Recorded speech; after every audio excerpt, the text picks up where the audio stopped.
नमस्कार। आप बिहार की तमाम आशा कार्यकर्ताओं का बहुत बहुत स्वागत है। हमारी बिहार की आशा कार्यकर्ताओं के लिए एक बहुत ही बड़ी खुशखबरी है।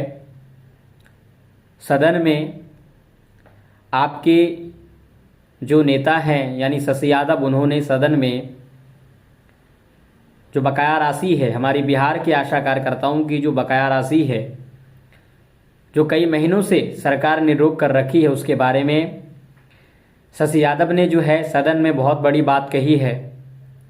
इसीलिए मेरे आपसे रिक्वेस्ट है कि हमारे इस वीडियो को पूरा ज़रूर देखिए। सबसे पहले आप लोगों से विनती है कि आप लोग शशि यादव का जो बयान है, जो उन्होंने सदन में आशा कार्यकर्ताओं के लिए दिया है, वो सबसे पहले आप सुनिए और फिर उसके बाद हम आपको बताएंगे कि शशि यादव ने ये जो कहा है सदन में, इसका क्या लाभ आशा कार्यकर्ताओं को मिलने वाला है, इससे क्या बड़ी खुशखबरी बिहार के आशा वर्करों को मिलेगा। इसीलिए वीडियो को अंत तक ज़रूर देखिए। लेकिन उससे पहले वो वीडियो क्लिप हम दिखाते हैं जिसमें शशि यादव ने बड़ी ही बेबाक से आशा कार्यकर्ताओं की मांग को रखा है।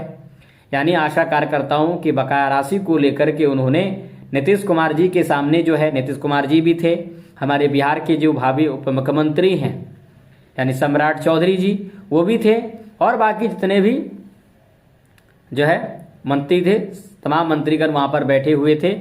सदन, क्योंकि सदन था तो सदन में तमाम मंत्री थे, प्रतिपक्ष लोग भी थे, जो नेता प्रतिपक्ष के लोग हैं वो भी थे, और नेता प्रतिपक्ष के तरफ से ही शशि यादव ने जो है आशा कार्यकर्ताओं के लिए आवाज़ उठाई है सदन में। तो उसी को हम लोग सबसे पहले सुनेंगे और फिर उसके बारे में हम लोग बात करते हैं। स्वास्थ्य की बजट को जमीन पे ले जाती हैं, स्वास्थ्य के हर काम को जमीन पे ले जाती हैं। आज 6 महीने से उसको पैसा नहीं मिल रहा है। आपका बजट कहां चला जाता है? 4,000 कमाने वाली, 5,000 कमाने वाली को 6 महीने से आप पैसा नहीं दे रहे हैं। आप कभी, और ये सिर्फ इस साल का नहीं, अगर आप 23 का देख लीजिए, 24 का देख लीजिए, हर साल 3 महीने 4 महीने इन महिलाओं को पैसा, 3 महीने 4 महीने, हर साल अगर कहिए 4 महीने पैसा इनको नहीं मिलता है। तो ये बजट कहां चला जा रहा है? हेल्थ का बड़ी बड़ी बजटें हैं, कहां चली जा रही हैं? तो इस दिशा पे सोचना चाहिए महोदय। आप देख लीजिए, गलत आप कह सकते हैं मगर ये तो आपकी सरकार की बात है, आप इसको उठा के देख लीजिए। 6 महीने से अभी पैसा नहीं मिला है, वो कैसे घर परिवार चला रही। हमको आपको नहीं मिलेगा तो हम लोग छटपटाने भी लगते हैं कि कैसे हमारा चलेगा, मगर वो 4,000 5,000 कमाने वाली को आप नहीं दे रहे हैं। ये माननीय घनश्याम ठाकुर जी ने उठाया था कि जो स्कूल में पढ़ाने वाली हमारी मिड डे मील वर्कर है, उसको 4 महीने से आप पैसा नहीं दे रहे हैं। आपका बजट कहां जा रहा है? बहुत बड़ा बजट हम पेश कर रहे हैं, अब तक का सबसे बड़ा बजट हमने पेश किया, मगर जो सबसे जमीन पर काम करने वाले लोग हैं उनको आप पैसा नहीं दे रहे हैं। न्यूनतम मजदूरी बढ़ी है, मगर वो न्यूनतम मजदूरी लागू हो रही है कि नहीं हो रही है हमारे यहाँ, इस पर भी हमारा बजट, मतलब हम देख रहे हैं कि वो लागू नहीं हो रही है। तो इस पर बजट को ज्यादा से ज्यादा अगर हम लोग ले आए तो ज्यादा अच्छा होगा महोदय। अगर आप देख लीजिए, बहुत बड़ी बात होती है, मगर हम अगर देखते हैं तो हमारे बिहार में हेल्थ है, WHO के मानक के मुताबिक हमारा हेल्थ है ही नहीं। यहाँ पे इंफ्रास्ट्रक्चर की अगर बात करते हैं, बहुत इंफ्रास्ट्रक्चर बन गया। मैं एक उदाहरण दूंगी, बाकी नहीं। देकुलिया हॉस्पिटल फेनहारा मोतिहारी में है, चुनाव से पहले उसका उद्घाटन हुआ, वो अभी तक वहां चालू नहीं हुआ। कई PSC में हमारे स्पेशलिस्ट डॉक्टर नहीं है।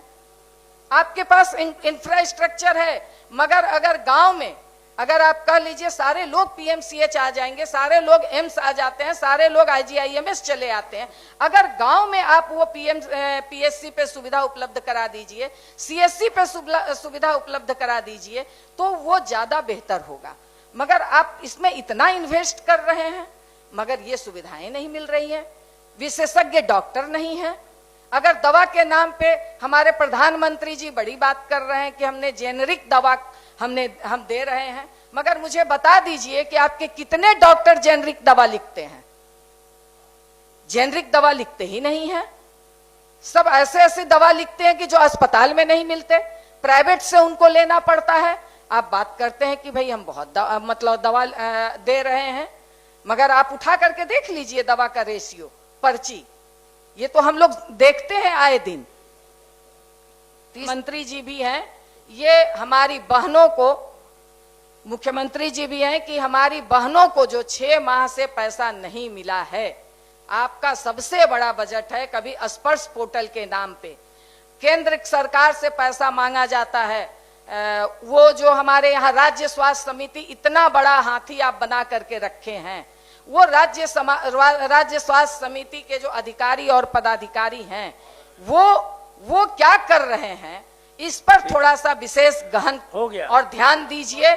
नहीं तो महोदय, मैं मुख्यमंत्री जी से एक बात कहना चाहूंगी कि मैं इस चलते सत्र में उन बहनों को पैसा आप दिलवा दीजिए 26-27 फरवरी तक। अन्यथा महोदय, मैं बस अगर हो सके, अगर ये मैं ज्यादा बोल रही हूं तो क्योंकि मैं उनका नेतृत्व करती हूं, मुझे चारों तरफ से फोन आ रहा है, और अगर नहीं हो पाया तो शायद श्री कृष्ण बाबू के मूर्ति के सामने मैं 28 या 1 मार्च से मैं अनशन पर बैठूं, क्योंकि उन महिलाओं का भूखा पेट और उनके रोते हुए बिलखते हुए बच्चों को मैं नहीं देख पा रही हूं। महोदय धन्यवाद, आपने मौका दिया। चलिए धन्यवाद। तो जैसा कि आप लोगों ने वीडियो में देखा, शशि यादव ने बिहार के आशा कार्यकर्ताओं की बकाया राशि को लेकर के सरकार को अवगत कराने का काम किया है। अब हमारी बिहार के आशा वर्करों को ये समझना होगा कि ये जो बकाया राशि की बात है, ये बात अब नीतीश कुमार जी तक पहुंच चुका है, ये बात आपके मुख्यमंत्री तक पहुंच चुका है। तो इसीलिए यहाँ पर हम उम्मीद जता सकते हैं कि इस पर बहुत ही जल्द एक्शन लिया जाएगा। बहुत ही जल्द आशा कार्यकर्ताओं का बकाया राशि आशा कार्यकर्ताओं को मिलेगा। हालांकि कुछ और दिन इंतजार करना पड़ सकता है बिहार की आशा कार्यकर्ताओं को, लेकिन अब जब आवाज़ सीधे नीतीश कुमार जी के पास पहुंच चुका है तो इसमें देरी नहीं होनी चाहिए। लेकिन अगर देरी होती है तो इसे हम सरकार की मनमानी कह सकते हैं। यानी कि अगर सरकार सदन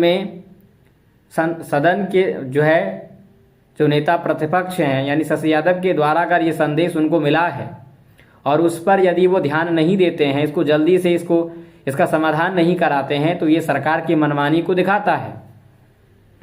तो उसके बाद फिर बिहार के आशा कार्यकर्ताओं को अपना काम करना चाहिए। लेकिन मुझे पूरी उम्मीद है कि नीतीश कुमार जी तक ये संदेश अब पहुंच चुका है, तो इसीलिए जल्दी से जल्द हमारी बिहार के आशा कार्यकर्ताओं के जो समस्या का समाधान है वो हो जाएगा। मैं सिर्फ बकाया राशि की बात कर रहा हूं कि बकाया राशि को लेकर ही उन्होंने नीतीश कुमार जी को अवगत कराया है। तो ये पूरी उम्मीद है कि जल्द से जल्द प्रक्रिया को पूरी करके आप लोगों को वो बकाया राशि आप लोगों को जल्द से जल्द प्रदान की जाएगी। ठीक है। लेकिन अगर इसके बावजूद भी अगर इस पर एक्शन नहीं लिया जाता है, स्वास्थ्य मंत्री के बारे में भी उन्होंने कहा है कि स्वास्थ्य मंत्री का जो आप इतना बड़ा हाथी पाल के रखे हैं, तो मैं शशि यादव की हर एक बात का समर्थन करता हूं। उन्होंने बहुत अच्छी बातें कही है। बिहार की आशा कार्यकर्ताओं का दर्द उन्होंने उस सदन में उठाने का काम किया है। इसके लिए शशि यादव जो है धन्यवाद के पात्र हैं। मैं उनका धन्यवाद भी करता हूं और हमारी बिहार की आशा कार्यकर्ताओं को भी ये धन्यवाद देना चाहिए कि वो एक नेता होने के नाते आप आशा कार्यकर्ताओं का उन्होंने आवाज़ उठाया है। बकाया राशि को लेकर के उन्होंने आशा कार्यकर्ताओं के साथ जो प्रॉब्लम चल रही है उसको लेकर के उन्होंने उसको अवगत कराया है। लेकिन मंत्री जी यानी नीतीश कुमार जी को इस पर ध्यान देने की आवश्यकता है। स्वास्थ्य मंत्री को इस पर ध्यान देने की आवश्यकता है। और जो सम्राट चौधरी हैं हमारे, उनको भी ध्यान देने की आवश्यकता है। हालांकि उन्होंने इशारा भी किया, उसी सदन की बैठक में आप लोगों ने देखा कि सम्राट चौधरी जी इशारा कर रहे थे।